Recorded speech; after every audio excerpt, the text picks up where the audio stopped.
Et ce matin, nous recevons Sandrine Runel. Bonjour. Bonjour. Merci d'être avec nous. Vous êtes adjointe au maire du 8e arrondissement et candidate à la mairie de Lyon pour les prochaines élections municipales. Alors, il y a une dizaine de jours, vous annonciez avoir trouvé un accord pour une union des forces de gauche pour les prochaines élections. On va le rappeler, un accord qui réunit le Parti socialiste, le Parti communiste français, Place Publique, Nouvelle Donne, Génération S, la Manufacture de la Cité et certains militants de la France Insoumise.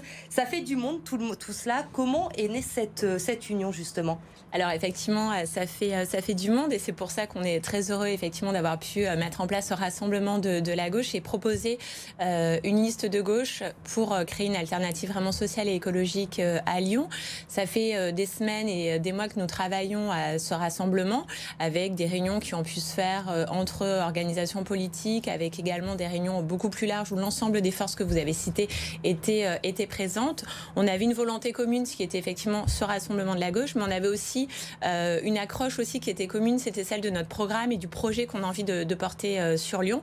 Et donc, il a fallu qu'on discute pour pouvoir se mettre d'accord les uns avec les autres. Les discussions, justement, Sandrine Runel, elles ont été longues. Il a fallu faire des concessions pour arriver à cette union de la gauche? Oui, tout à fait. Nous avions un objectif commun qui était donc ce rassemblement, mais il fallait que les conditions soient réunies et aujourd'hui, elles le sont. Donc, cet accord est possible, mais il a fallu que chacun, effectivement, fasse un pas en avant et qu'on se rapproche les uns des autres. Justement, le 13 décembre dernier, quelques jours seulement avant l'annonce de ce rassemblement de la gauche, Renaud Père, qui est le candidat, lui, pour la métropole, expliquait que l'accord était assez compliqué à se mettre en place, car notamment le Parti socialiste, votre parti, était aux abonnés absents. Il y a encore des points de divergence aujourd'hui entre vous et Renaud Père? Non, aujourd'hui, il n'y a plus de points de divergence. Ce qui a été plutôt compliqué, effectivement, c'était au niveau de la métropole, puisqu'on souhaitait porter une candidature de rassemblement, et donc une candidature qui soit plutôt issue de la société civile et qui ne soit pas représentative d'une organisation politique plutôt qu'une autre. Donc l'objectif était vraiment pour nous de pouvoir miser sur un ticket Renaud Père à la métropole et moi-même à la ville de Lyon, pour aussi mettre en avant cette question du renouvellement, d'une nouvelle génération et d'une nouvelle manière de faire de la politique. Donc il a fallu des discussions qui ont pu effectivement parfois être un petit peu houleuses et tumultueuses, mais aujourd'hui notre accord est là et on est heureux de présenter ce rassemblement de la gauche pour les prochaines élections, qu'elles soient à la métropole ou à la ville de Lyon. Alors vous allez représenter justement cette candidature pour la mairie de Lyon. Nathalie Perrin-Gilbert, qui a reçu le soutien de la France Insoumise, elle a décidé pour le moment de ne pas rejoindre ce rassemblement de la gauche. Il y a une partie des militants de la France Insoumise qui vous ont rejoint. Vous regrettez ce manque de rassemblement justement et cette candidature seule de Nathalie Perrin-Gilbert? Alors nous, on a pris notre responsabilité, on a pris nos responsabilités. Les organisations qui sont aujourd'hui dans ce rassemblement, dans ce périmètre-là, sont effectivement responsables et ont envie. On a fait quand même aussi le pari d'une gauche qui était majoritaire à Lyon.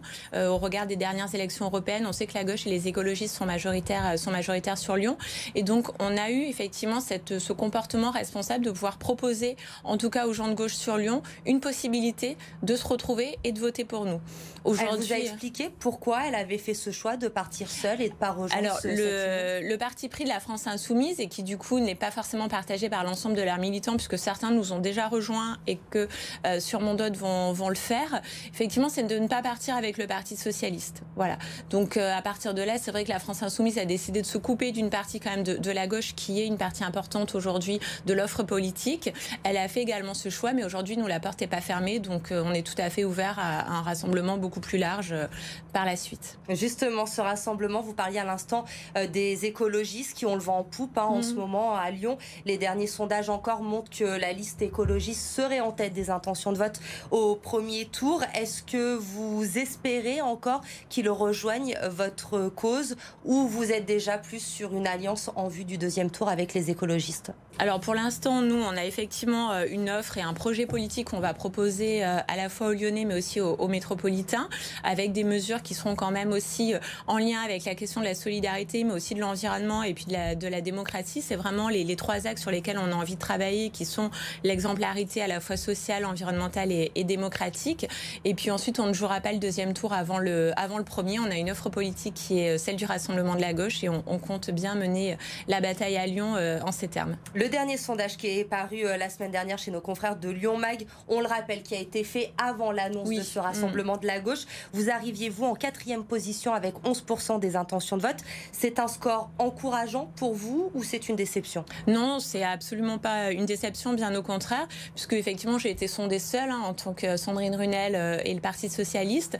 Donc on sait très bien qu'avec cette volonté de rassemblement et une attente, on le ressent aujourd'hui sur les marchés, les premières informations qu'on a pu avoir de la part des citoyens, à la fois sur des marchés mais aussi dans des réunions publiques ou dans les porte-à-porte, c'est vraiment une volonté de rassemblement et d'avoir une seule offre politique à gauche. Et donc on sait qu'au contraire ça va être beaucoup plus encourageant par la suite. Justement, il reste 2 mois et demi maintenant avant ces élections. Comment allez-vous convaincre les Lyonnais pendant cette campagne? Quels vont être vos axes de campagne?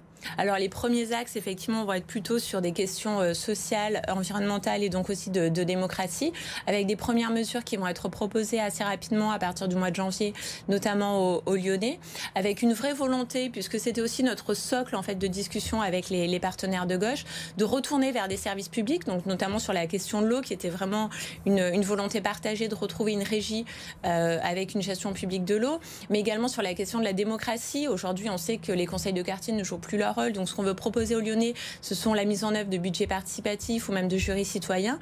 Et puis également sur la question de la tarification sociale et plus progressive, sur la question des transports, proposer aussi la gratuité des transports pour les scolaires, doubler le nombre de places de centres de loisirs, éviter que des parents se lèvent à 3h du matin pour inscrire leurs enfants pendant les vacances scolaires. Ce qu'on veut, c'est ne plus sous-traiter la vie des Lyonnais.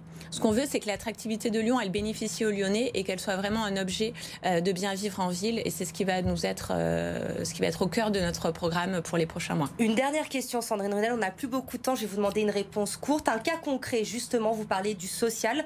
On parle beaucoup cet hiver des enfants, des écoles occupées, des enfants qui sont à la rue, qui sont scolarisés dans des écoles de Lyon. Si vous êtes maire de Lyon au mois de mars, qu'allez-vous mettre en place? Qu'allez-vous faire pour que l'hiver prochain, nous n'ayons plus ce problème dans la métropole? En tant que maire de Lyon, je travaillerai avec le préfet pour pouvoir proposer des places d'hébergement et faire en sorte qu'il n'y ait plus également un enfant à la rue qui dorme dehors, mais plus une femme enceinte non plus qui dorme dehors. Et c'est un vrai problème sur Lyon. C'est pas la première année, c'est assez récurrent. Et donc effectivement, je pense que la ville de Lyon a de la responsabilité à mettre en œuvre et des logements à proposer.